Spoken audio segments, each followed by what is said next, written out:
House prices in the GTA have continued to increase since the start of the pandemic. Now, a lot of people are saying just get into the market, but that's harder said than done because the problem is that banks have very strict rules when it comes to income to debt ratios.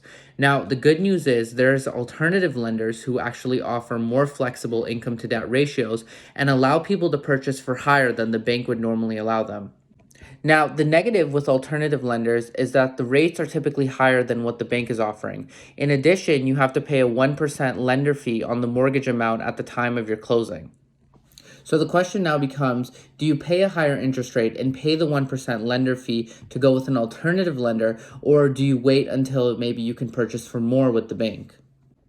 So here's a real life example of a home purchased in January 2021. Now, the purchase price was $460,000. The clients put 20% down, which is $92,000. So they weren't able to qualify with the normal bank, so they had to go to an alternative lender. Now, the alternative lender rate at that time was 3.49%. So they had monthly payments of $1,654.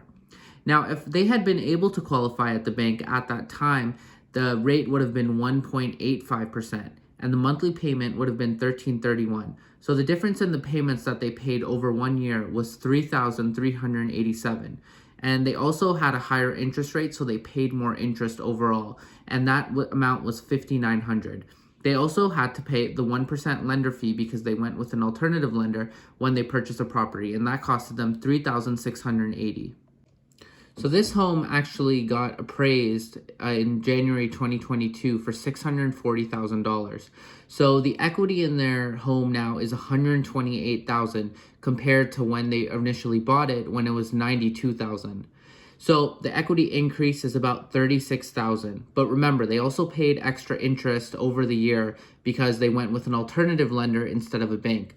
And that amount is $5,900. They also paid the lender fee, which was $36.80. So the total equity increase minus all the deductions and basically the profit that they've made in this house over 1 year is $26,420.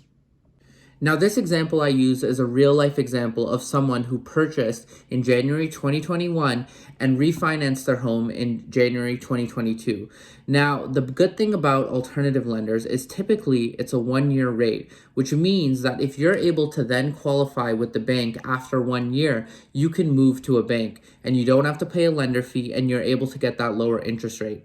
Now, these clients were able to capitalize on a market that they knew was going to go up. They got into the market and the value of their home went up a lot. So you have to ask yourself, is it worth going with an alternative lender for 1 year in order to get into a market that keeps increasing?